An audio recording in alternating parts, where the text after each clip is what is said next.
bahwa ketika kita jujur ke Dia, pasti akan mengakibatkan kematian. Apa harus kita tetap jujur? Silakan, Pak.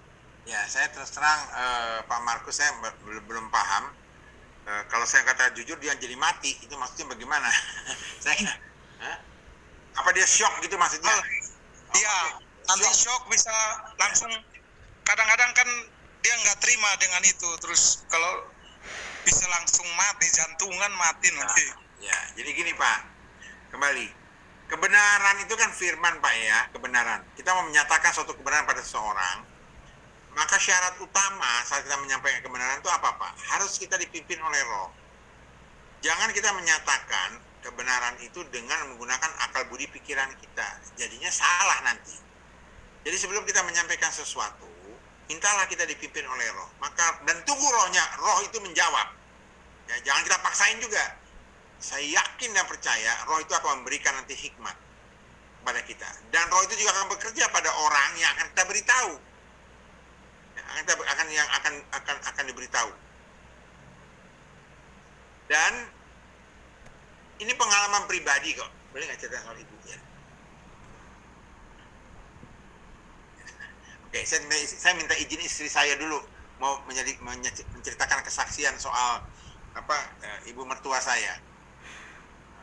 Ini latar belakangnya kan mereka adalah bukan orang percaya ya, mereka Muslim ya. Pada saat kena penyakit kanker, beliau ya tadinya belum tahu ya, karena beliau tuh dari mulai muda tuh paling takut kena penyakit kanker. Ya, karena apa? Dia selalu bilang, wah kalau aku mati jangan kena kanker menderita. Kenapa? Karena saudara-saudaranya itu waktu kena kanker itu menderita sekali, sakit sekali, kena kanker itu sakit sekali. Nah sampai satu ketika akhirnya beliau kena beneran gitu kan. Itu benar-benar kita nggak tahu juga mau ngasih taunya bagaimana ya, karena itu akan mengakibatkan beliau itu akan shock berat gitu kan. Akhirnya kita berdoa, Tuhan bagaimana Tuhan. Dan saya juga nggak tahu bagaimana ceritanya, tapi saya yakin Roh Kudus bekerja atas ibu mertua saya, bekerja atas kita juga. Saat disampaikan, beliau itu tidak shock gitu loh. Padahal itu ketakutan dia sejak muda, coba. Ketakutannya sejak muda. Dan waktu disampaikan, kita surprise, malah mertua saya semangat untuk berobat gitu ya. Semangat untuk berobat. Nah, sudah berobat sekian lama, ternyata ya tidak tuntas gitu ya. Akhirnya beliau harus dirawat di rumah saja. Ya kan sudah tidak ada harapan lagi. Dan tiap hari harus makan morfin ya, supaya tidak untuk melawan rasa sakit. Dan istri saya setiap hari itu datang ke rumah ibu mertua bersama teman-temannya untuk selalu membawa lagu-lagu rohani. Membawa lagu rohani, menyanyi, gembira, segala macam. Dan ibu mertua saya itu, lama-lama ya mulai menikmati kan lagu-lagu itu, puji-pujian, mereka berdoa, mendoakan. Pernah satu ketika ya, ada seorang hamba Tuhan kami bawa untuk mendoakan loh. Tahu nggak apa yang terjadi? Saat dia didoakan, dia bilang apa? Terima kasih ya Pak Pendeta, saya sudah didoakan, tapi saya tidak akan mau menjadi orang Kristen. Itu namanya pendeta shock.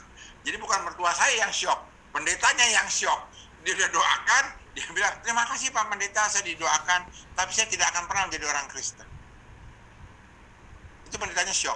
Lalu saya katakan sama ibu mertua, Bu, kami mendoakan bukan meminta ibu menjadi orang Kristen.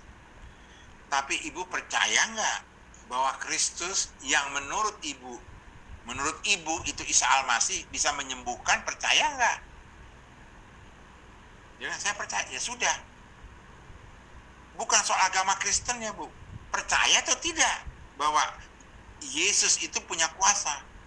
Ya saya nggak tahu waktu dia kata percaya benar atau nggak, saya nggak tahu.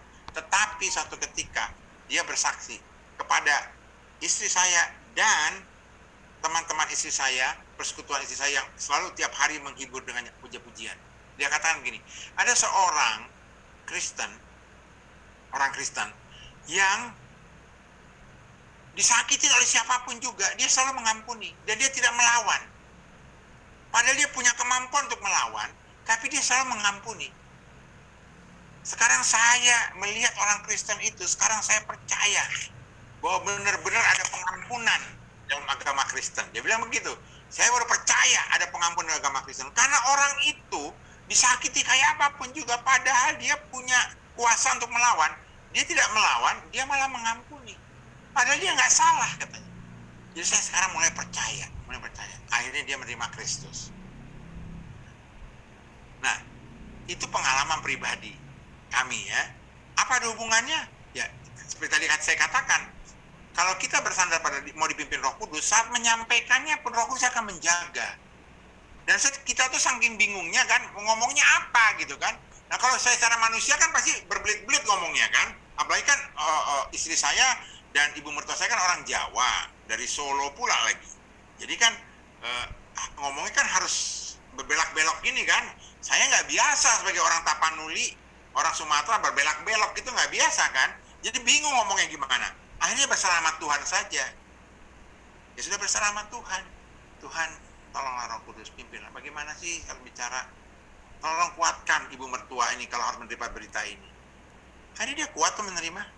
Bahkan akhirnya dia menerima Kristus. Coba, kita maunya dia cukup sembuh saja, atau kalau nggak bisa sembuh ya kuatlah mengalami penderitaan.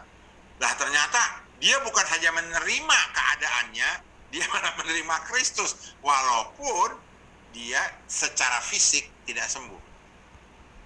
Dipanggil Tuhan juga. Sempat dibaptis juga. Mudah-mudahan ini menjawab Pak Markus. Saya nggak bisa menjawab yang lain karena ya pertanyaan Pak Markus tadi dikatakan gimana Pak kalau kena serangan jantung mati. Nah makanya minta pertolongan Tuhan, karena ada juga orang yang tidak sakit jantung, ada juga orang yang tidak sakit kanker, nggak dikasih tahu apa-apa kena serangan jantung Pak, mati juga dia Pak. Iya. Jadi memang kita banyak-banyak sering dipimpin oleh Roh Kudus, pasti Roh Kudus akan pimpin. Saya nggak yakin Roh Kudusnya ingin mematikan orang gitu ya. Tapi juga akan membangkitkan jiwanya gitu ya. Kemudian menjawab Pak Markus. Ya, makasih. Makasih Pak. Lanjut ke